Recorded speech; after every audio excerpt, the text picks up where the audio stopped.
Hello friends, कैसे हैं आप। उम्मीद करता हूं कि पहले के 2 एपिसोड आपको अच्छे लगे होंगे। आज है एपिसोड नंबर 3 और एपिसोड नंबर 3 में हम करेंगे सीए फाइनल SCMPE नवंबर 19 में जो क्वेश्चन पेपर आपका एग्जाम में आया था उसका क्वेश्चन नंबर 3।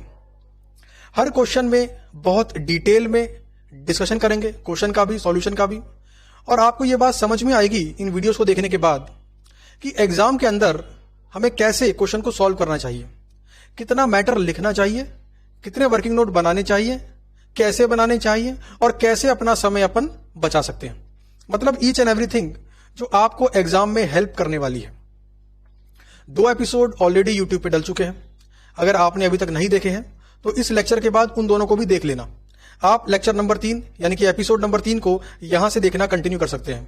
आपकी स्क्रीन पर आ रहा है नवंबर 2019 में CA final strategic cost management and performance evaluation का रियल क्वेश्चन पेपर, वो क्वेश्चन पेपर जो एग्जाम में आया था, क्वेश्चन नंबर 3। जैसा कि मैंने आपको पहले 2 एपिसोड के अंदर बताया है, सबसे पहले पढ़ेंगे हम क्वेश्चन की रिक्वायरमेंट कि आखिर क्वेश्चन ने पूछा क्या है। वहां से हम मन ही मन आइडिया लगाएंगे कि कैसे हम समझ सकते हैं रिक्वायरमेंट को पढ़कर कि इस क्वेश्चन में क्या इंफॉर्मेशन दी हुई हो सकती है, और कैसे हम क्वेश्चन की रिक्वायरमेंट को पढ़कर यह जान सकते हैं कि यह क्वेश्चन हम कर पाएंगे कि नहीं कर पाएंगे। अगर आपने वो रेस्पेक्टिव टॉपिक या चैप्टर छोड़ा होगा ना, तो रिक्वायरमेंट पढ़ के आपको समझ में आ जाएगा कि भाई ये क्वेश्चन या तो होगा नहीं, और अगर होगा तो आधा अधूरा होगा, यानी इस क्वेश्चन में कॉन्फिडेंस कम रहेगा आपका। ऐसे में क्या करना है आपको, इस क्वेश्चन को आखिरी में करना है। कहां पर? आखिरी में, सबसे आखिरी में। लेकिन अगर आपका दिल बोले अरे अरे मजा आ गया, ये टॉपिक तो मैंने पढ़ा हुआ है, ये चैप्टर तो मैंने पढ़ा हुआ है, और इसके प्रैक्टिकल क्वेश्चंस मैंने किए हुए हैं, केस स्टडी क्वेश्चंस मैंने किए हुए हैं, मॉडल्स मुझे याद हैं, कॉन्सेप्ट मुझे ध्यान है, तो आपका दिल अंदर से बोलेगा कि ये क्वेश्चन अपन कर सकते हैं। तो चलिए भाई, क्वेश्चन नंबर 3 के हम क्या पढ़ने वाले हैं। सबसे पहले रिक्वायरमेंट। ये आ गया जी मैं रिक्वायरमेंट पर, तो ध्यान दीजिए जरा। रिक्वायरमेंट ए और रिक्वायरमेंट बी, 2 रिक्वायरमेंट है जी। रिक्वायरमेंट बी आपकी 8 नंबर की है, यानी कि रिक्वायरमेंट ए आपकी 12 नंबर की होगी। क्यों भाई, एक क्वेश्चन लगभग 20 नंबर का ही तो आता है। चलो भाई, रिक्वायरमेंट ए का फर्स्ट पार्ट पढ़ते हैं। रिक्वायरमेंट ए के अंदर भी मल्टीपल सब रिक्वायरमेंट है, और इस तरीके का क्वेश्चन आपकी नजरों में एग्जाम में प्रायोरिटी क्वेश्चन होना चाहिए, क्योंकि ये छोटे छोटे नंबर वाले जो क्वेश्चन होते हैं ना, इन्हें करने में समय बहुत कम लगता है, और जब कम समय के अंदर आप ज्यादा क्वेश्चन वाला क्वेश्चन अटेम्प्ट कर लेते हो ना, तो आपका कॉन्फिडेंस बढ़ जाता है, और एग्जाम में कॉन्फिडेंस बढ़ जाए तो नंबर अच्छे आ जाते हैं, और अगर कॉन्फिडेंस घट जाए तो नंबर कम हो सकते हैं। तो खास ध्यान देना। अच्छा, 1 नंबर के लिए कितना मिनट मिलता है? 1.8 मिनट। तो आपको मोटा मोटा ध्यान में रहना चाहिए कि 20 नंबर के क्वेश्चन के लिए आपको मिले हैं 36 मिनट। 36 मिनट का लगभग 40%, यानी कह लीजिए 12 से 15 मिनट क्वेश्चन की रीडिंग में आपको लगाना चाहिए, अलोंग विद रिक्वायरमेंट। पहले पढ़ेंगे रिक्वायरमेंट, हम समझेंगे क्वेश्चन हमसे पूछ क्या रहा है, और फिर जब क्वेश्चन को पढ़ेंगे ना, तो जो वो पूछ रहा है उसका आंसर देने के संबंध में सोचते हुए पढ़ेंगे। यानी क्वेश्चन की रिक्वायरमेंट को पढ़कर हम अपनी एक डायरेक्शन सेट कर सकते हैं कि क्वेश्चन में आखिर पूछा क्या गया है। रिक्वायरमेंट नंबर ए का फर्स्ट पार्ट है सब requirement. Calculate last year return on investment of division 2, 1 number का। रिटर्न ऑन इन्वेस्टमेंट डिवीजन 2, यानी यहां पर मल्टीपल डिवीजन होंगे। डिवीजन 2 के बारे में बोला गया है, क्या बोला है कि डिवीजन 2 की पिछले साल की रिटर्न ऑन इन्वेस्टमेंट निकालो। अच्छा, इसका फॉर्मूला क्या होता है? रिटर्न ऑन इन्वेस्टमेंट का सिंपल फॉर्मूला है return divide by investment multiplied by 100। कितने नंबर का है? 1 नंबर का। इस पर कितना समय लगना चाहिए अपना? 1.8 मिनट। और क्या करना है? सिर्फ कैलकुलेट करना है। अच्छा, कुछ बताना है क्या इसके बारे में? कम है, ज्यादा है, क्या मतलब है? नहीं, कुछ नहीं बताना, सिर्फ कैलकुलेट करना है। ये बात अगर समझ में आ गई ना कि क्वेश्चन ने जो पूछा है उतना ही जवाब देना है, तो एग्जाम में कम समय के अंदर आप पूरा पेपर कर पाओगे, और आखिरी में आपके पास इतना समय बचेगा कि एक बार आप अपने पूरे पेपर के आंसर को आसानी से, आराम से चेक कर पाओगे। कैलकुलेट बोला है, कैलकुलेट कर देंगे, कुछ पॉइंट नहीं लिखेंगे, कोई कमेंट नहीं लिखेंगे, कोई एडवाइस नहीं करेंगे, कुछ भी नहीं, बस कैलकुलेट, खत्म बात। Requirement number 2, discuss whether manager of division 2 would accept और reject the new product line if he takes his decision based solely on divisionals ROI। यानी कि डिवीजन 2 के पास कोई ऑफर आया है, तो यह क्वेश्चन रिक्वायरमेंट पूछता है मुझसे कि डिवीजन 2 अगर रिटर्न ऑन इन्वेस्टमेंट के बेस पर डिसीजन ले तो बताओ वो उस नए प्रोडक्ट लाइन को एक्सेप्ट करेगा या रिजेक्ट करेगा। अब ध्यान देना, यहां पे क्या करना है हमें, यहां पे हमें बताना है यस और नो, यस एक्सेप्ट या रिजेक्ट, मतलब बताना पड़ेगा हमारे को कि वो नए ऑफर को एक्सेप्ट करे या रिजेक्ट करे। यहां पे लिखा है डिस्कस। अच्छा जी, बेस्ड ऑन आरओआई का मतलब क्या है, हम आरओआई निकालेंगे। नया प्रोजेक्ट अगर एक्सेप्ट कर लिया जाए तो उसके डिवीजन की आरओआई कितनी होगी ये निकालेंगे, और इसके बेस पर हम बताएंगे कि डिवीजन का जो मैनेजर है वो इस प्रोजेक्ट को एक्सेप्ट करेगा या रिजेक्ट करेगा। 2 नंबर का है, मतलब 3.6 minute. Advise how residual income approach can be used as an alternative financial measure for evaluation of managerial performance in the best interest of company।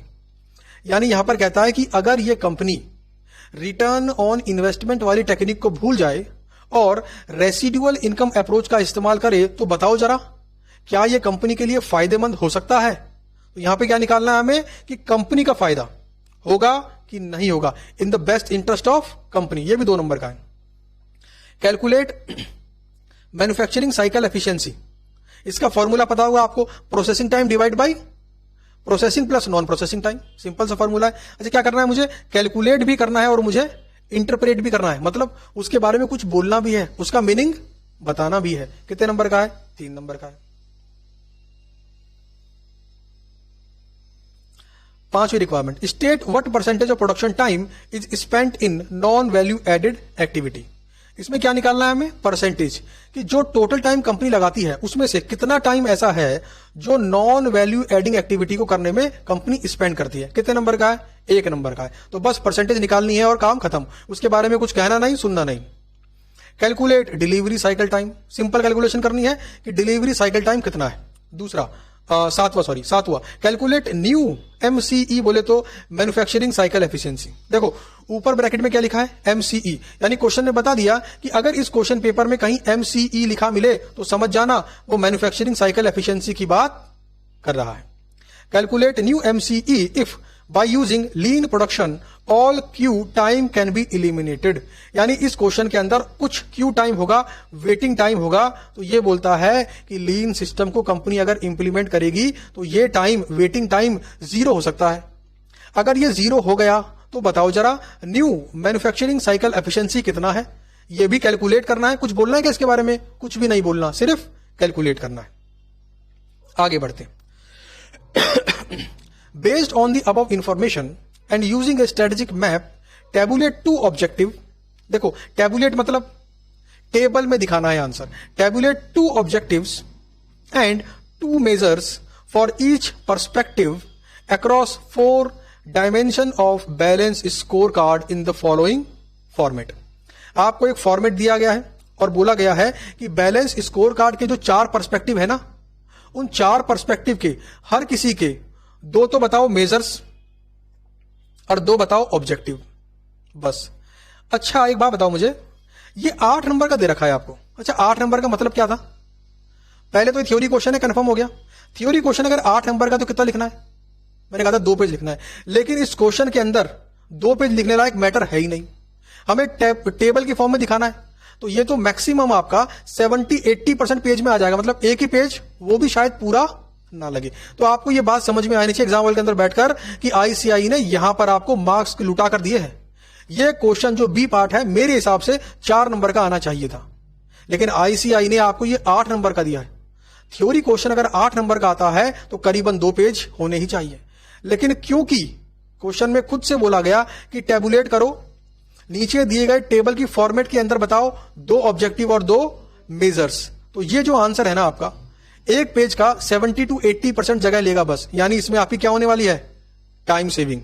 तो बात को समझो, जो कम नंबर वाले क्वेश्चन है और जो ऐसे क्वेश्चन है, ये एग्जाम में आपका टाइम सेव कर सकते हैं, आपके मार्क्स को मैक्सिमाइज कर सकते हैं, और एग्जाम हॉल में आपको एक ऐसा खतरनाक वाला कॉन्फिडेंस दे सकते हैं जिससे आप एग्जाम में एग्जामिशन तो आराम से लाओगे। एग्जामिशन की तो मैं बात ही नहीं करता, मैं उम्मीद करता हूं 100 में से 100 नंबर लाने की। अगर आप सोच सकते हैं तभी आ सकते हैं, अगर सोच भी नहीं सकते तो आ तो सकते ही नहीं फिर। तो कुल मिलाकर ये थी क्वेश्चन की रिक्वायरमेंट। अपन ने मोटा मोटा पढ़ लिया, सारी रिक्वायरमेंट समझ ली। अब पढ़ते हैं क्वेश्चन। एग्जाम में भी आपको ऐसा ही करना है, अच्छे से टाइम लगाना है रिक्वायरमेंट को समझने के अंदर, क्वेश्चन को पढ़ने के अंदर। लगभग 12 से 15 मिनट क्वेश्चन को पढ़ने में आपके डिवोट होने ही चाहिए। Question number 3, AKJ limited has 3 autonomous division. देखो यहां बता दिया कितने डिवीजन है, 3। रिक्वायरमेंट क्या थी, डिवीजन 2 की। The dimensions are evaluated on the basis of ROI with year and bonuses given to divisional managers who have the highest ROI। Question ने यहां पर बता दिया कि हम डिवीजन की परफॉर्मेंस को चेक करते हैं रिटर्न ऑन इन्वेस्टमेंट निकालकर डिवीजन वाइज, यानी कि इस डिवीजन में कितना पैसा लगा हुआ है और इस डिवीजन से पूरे साल में हमने कितना पैसा कमाया। तो कितना पैसा कमाया डिवाइड बाई कितना पैसा लगाया मल्टीप्लाइड बाई 100, क्या आ जाएगी आपकी एक परसेंटेज। फिर कंपेयर करते हैं कौन है बेस्ट परफॉर्मर। पता लगा डिवीजन 2 वाले का ROI सबसे ज्यादा है, उसे क्या मिलेगा, bonus. Operating results of division 2 for the last year are given below. ध्यान देना जरा, फॉर द लास्ट ईयर। और कौन है ये, डिवीजन 2। अच्छा आपको मैं एक सवाल पूछूं, अगर डिविजनल मैनेजर क्या चाहेगा, उसके डिवीजन की ROI कम हो या ज्यादा हो, ज्यादा हो। क्यों भाई, भाई ज्यादा होगी तभी तो मिलेगा बोनस। तो क्या वो कोई ऐसा प्रोजेक्ट एक्सेप्ट करेगा जिससे उसकी ROI कम हो जाए? Answer is no. बड़ी गहरी बात है, अभी क्वेश्चन में बात करेंगे इसके बारे में। तो वो ऐसा कोई भी नया ऑफर एक्सेप्ट नहीं करेगा जिससे उसके डिवीजन की ROI कम हो जाए, क्योंकि भाई साहब अगर ROI कम हो गई तो उसको तो बोनस नहीं मिला ना, उसका तो नुकसान हो गया। तो ऐसा कोई भी काम वो नहीं करने वाला। इसमें कमी क्या है, यहां पर डिविजनल मैनेजर सिर्फ अपने डिवीजन के बारे में सोच रहा है, वो सिर्फ अपने बोनस के बारे में सोच रहा है। कंपनी का प्रॉफिट बढ़ता है उससे या नहीं बढ़ता, इस बात के बारे में वो नहीं सोच रहा। तो ये डिवीजन 2 का आपका ऑपरेटिंग रिजल्ट है। सेल्स दे रखी है आपको 2 crore 10 lakh, variable expense 126, contribution है 84 लाख, फिक्स एक्सपेंस है 67.20 lakh, net operating income 1680, divisional operating assets 52 lakh 50 हजार। कुल मिलाकर बात क्या है कि डिवीजन 2 के अंदर 52 लाख 50 हजार रुपए लगाए हुए हैं और साल में कमाया कितना, 16 लाख 80 हजार। क्या हम रिटर्न ऑन इन्वेस्टमेंट निकाल सकते हैं डिवीजन 2 की लास्ट ईयर की? कैसे निकालेंगे, 1680 डिवाइड बाई 5250 कितनी आ गई जी, 32% आ गई। अगर आपको ध्यान हो तो रिक्वायरमेंट नंबर 1 थी, 1 का सब पार्ट थी ये देखो, calculate last year ROI of division 2। अच्छा एग्जाम में कैसे लिखना था आपको हाथों ये भी दिखा देता हूं। ये मैंने खोला ICAI का सजेस्टेड आंसर, देखो यह है आपका ICAI suggested answer requirement number 1। देखो एग्जाम में अगर मैं होता कैसे निकालता, मैं इतना लंबा लंबा नहीं लिखता calculation of last year ROI of, इससे टाइम वेस्ट होता है और एग्जाम में टाइम बड़ा क्रूशियल है। देखो तो कैसे करना था, सिंपल ROI ज्यादा ही करो तो डिवीजन 2 लिख दो और डैश मार के लिख दो लास्ट ईयर। सिंपल क्या करना था, प्रॉफिट यानी कि return divide by investment Guna 100। Profit पता ही है आपको कितना था 1680 और इन्वेस्टमेंट कितना था 5250 आई थिंक, एक बार देख लेता हूं। हाँ 5250 कहां गया, हाँ 5250 1680 गुना 100, तो 1680 डिवाइड बाई 5250 ये आ गया आपका 32%।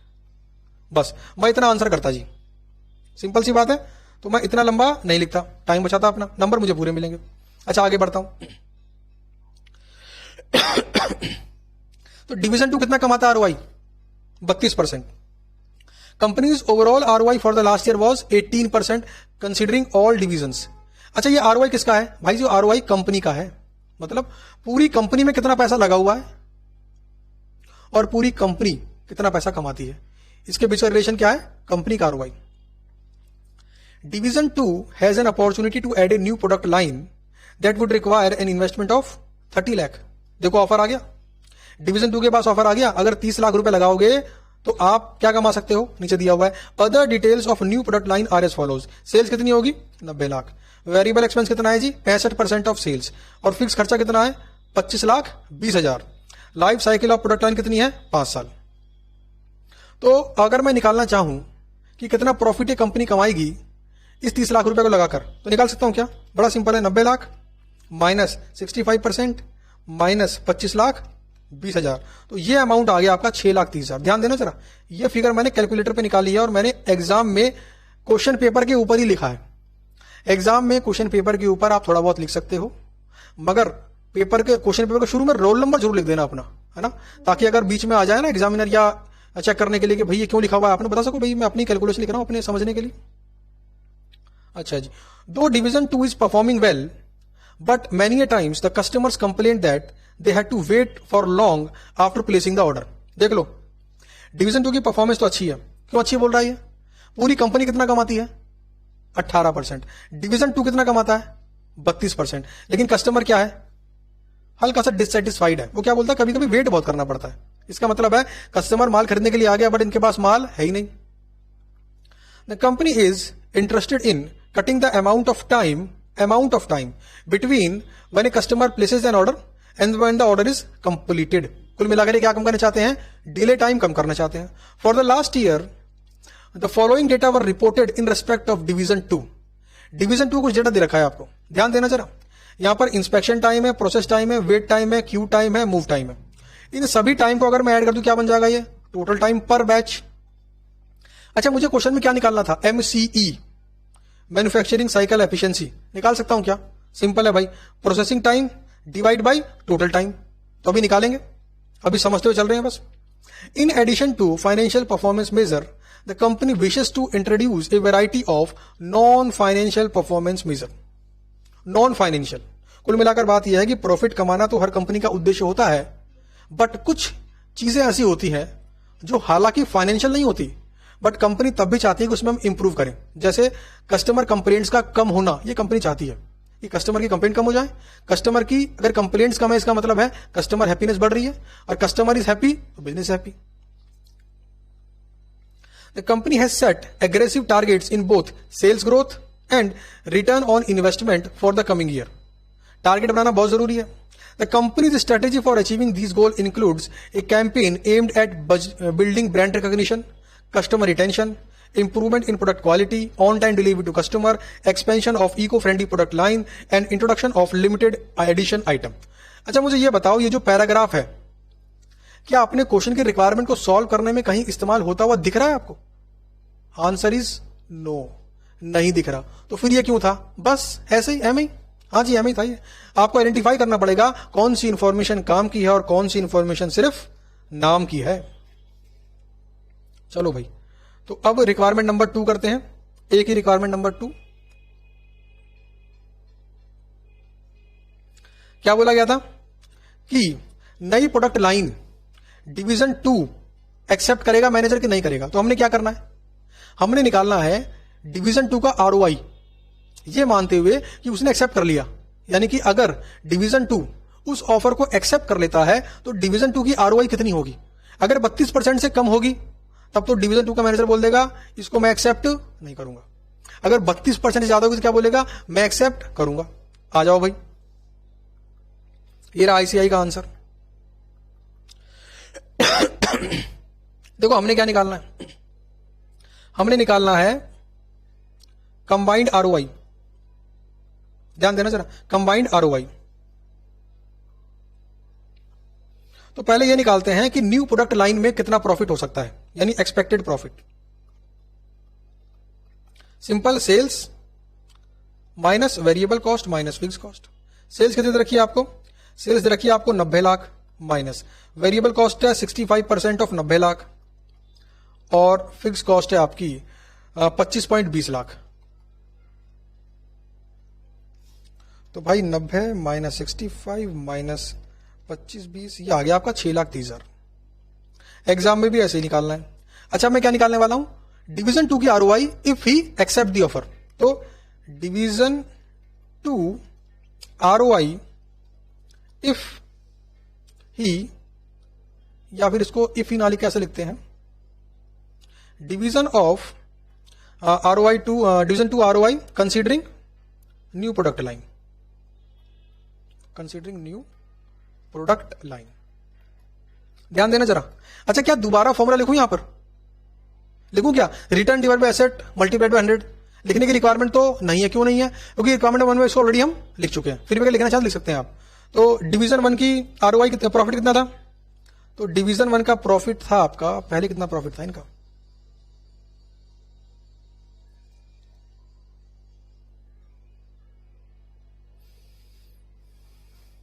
ये रहा 1680 और 50 5250।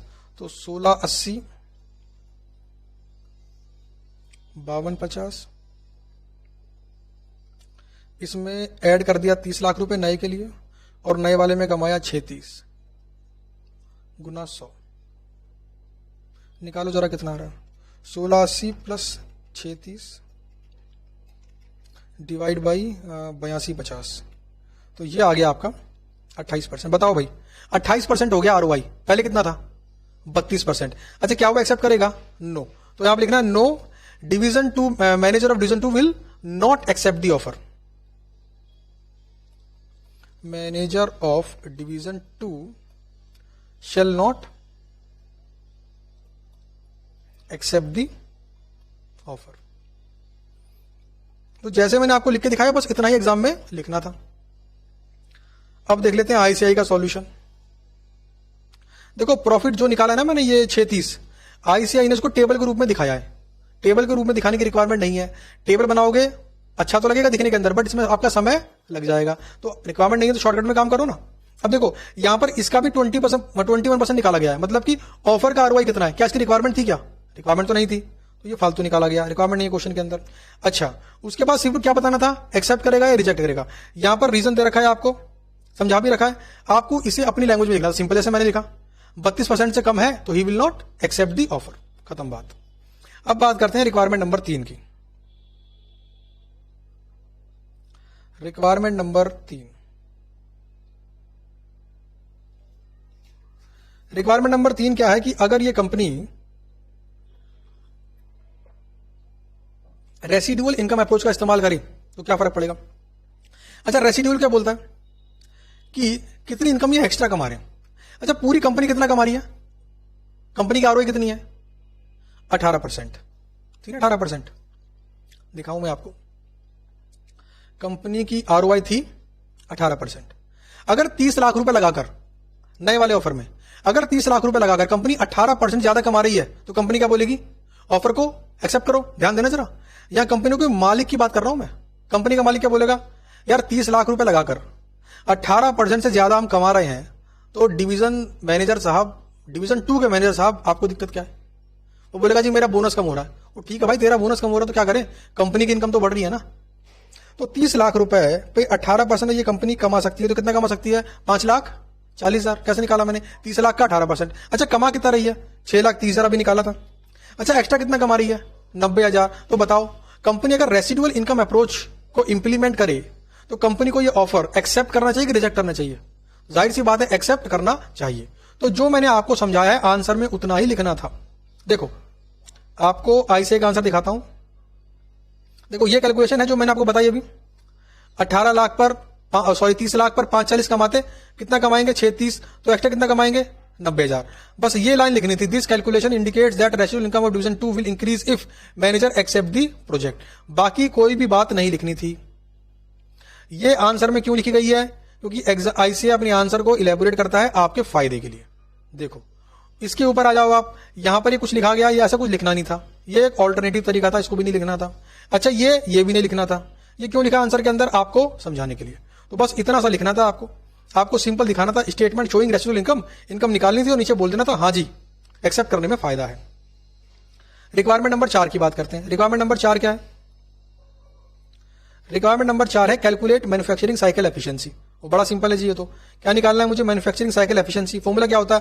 Processing time divide by processing time plus non processing time. सब टाइम को ऐड कर दो, आ गई आपकी परसेंटेज। अच्छा इसमें इंटरप्रिटेशन भी देनी थी। अच्छा इसका मतलब क्या होता है? इसका मतलब होता है कि अगर एक कंपनी 100 घंटे काम करती है तो 11.67 घंटे एक्चुअल प्रोसेस में लगता है, एक्चुअल प्रोसेसिंग में लगता है। जैसे अगर मैं आपको पूछूं कि अगर आप 10 घंटे पढ़ाई करते हैं तो एक्चुअल में कितने घंटे पढ़ाई होती है, तो आपने बोला 9 घंटे। तो मैंने पूछा बाकी घंटा कहां चल रहा था आपका, तो आपने बोला बाकी घंटे में जैसे कभी वॉशरूम चला गया, कभी पानी पीने लग गया, कभी कैलकुलेटर ढूंढने में लग गया, कभी कोई बुक ढूंढने में लग गया, कभी व्हाट्सएप पे किसी दोस्त का मैसेज आ गया पढ़ने में लग गया। तो टाइम मेरा उससे वेस्ट हो जाता है। तो कुल मिला के बात क्या है, आपका मैन्युफैक्चरिंग साइकिल एफिशिएंसी कितना है, 90%। तो वही कहानी यहां पर है। अब क्या लग रहा है आपको, इनकी जो नॉन वैल्यू एडिंग एक्टिविटी है कुछ ज्यादा है ना, बस यही लिखना था आपको कि 11.67 मैन्युफैक्चरिंग साइकिल एफिशिएंसी का मतलब है अगर कंपनी 100 घंटे काम करती है तो 11.67 घंटे एक्चुअल प्रोसेसिंग होती है, बाकी टाइम होता है नॉन वैल्यू एडिंग एक्टिविटी। ध्यान देना, नॉन वैल्यू एडिंग एक्टिविटी एक ऐसा काम हमें करना पड़ता है जिससे प्रोडक्ट में कुछ वैल्यू एड नहीं होती, बट वो करना पड़ता है। तो अगर इसको इलिमिनेट कर पाना पॉसिबल है तब तो इलिमिनेट कर लो।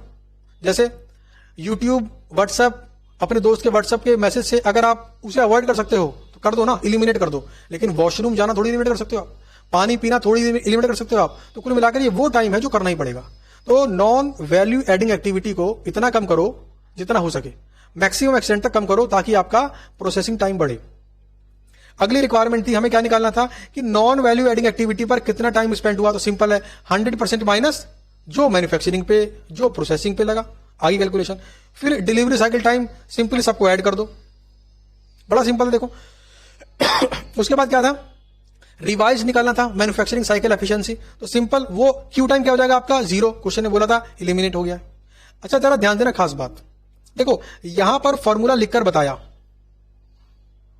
लेकिन जब दोबारा से निकाला तो फॉर्मूला लिखकर नहीं बताया। सही है गलत, बिल्कुल सही। जब एक बार आपने ऊपर लिख दिया तो दोबारा से उस फॉर्मूले को लिख के दिखाने की जरूरत बिल्कुल भी नहीं है। तो ये आपकी रिक्वायरमेंट नंबर 1 हो चुकी है। अब आते हैं रिक्वायरमेंट नंबर 2 की तरफ।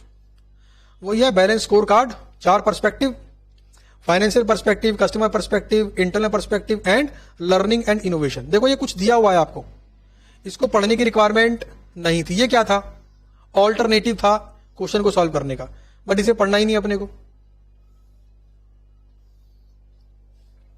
यानी कि आपने इस तरीके से किया होता या उस तरीके से किया होता, नंबर तो पूरे ही मिलते। तो ये रहा आपका रिक्वायरमेंट नंबर 2। देखो टेबल की फॉर्म में है, 4 पर्सपेक्टिव है, financial, customer, internal perspective and learning and growth. अच्छा ऑब्जेक्टिव बताओ और मेजरमेंट। ऑब्जेक्टिव बोले तो इसमें चाहते क्या है, फाइनेंशियल में क्या चाहते हैं हम, हमारी सेल्स बढ़े। कैसे पता लगेगा, जब सेल्स परसेंटेज में इंक्रीज होगी पता लग जाएगा। हम चाहते हैं हमारी आरओआई इंप्रूव हो, कैसे पता लगेगा, जब आरओआई इंप्रूव होगी पता लग जाएगा। कस्टमर पर्सपेक्टिव, हम चाहते हैं कस्टमर रिटेंशन बढ़े, रिटेंशन मतलब कस्टमर लॉयल्टी बढ़े, जब कंप्लेंट्स कम हो जाएंगी तो पता पड़ जाएगा। इंप्रूव ब्रांड रिकॉग्निशन, यानी कस्टमर हमारे ब्रांड को रिकॉग्नाइज करना शुरू करें, यानी कस्टमर हमारे ब्रांड को ढूंढता हुआ आए, बाकी किसी और से प्रभावित ना हो, इसे बोलते हैं ब्रांड रिकॉग्निशन। ये कैसे पता पड़ेगा, जब कस्टमर रिपीट हो रहा है या day by day sales increase हो रहा है, आपको पता पड़ जाएगा। तो ये रहा इंक्रीज इन रिपीट कस्टमर या नंबर ऑफ रिपीट कस्टमर। अगला है इंटरनल पर्सपेक्टिव, हम क्या चाहते हैं प्रोडक्ट क्वालिटी इंप्रूव हो, कैसे पता लगेगा, डिफेक्टिव बनना कम हो गए, इसका मतलब इंप्रूवमेंट है। जैसे आपका स्टडी टाइम कैसे पता लगेगा अच्छा हो रहा है, जब आपका नॉन वैल्यू एडिंग टाइम कम हो गया।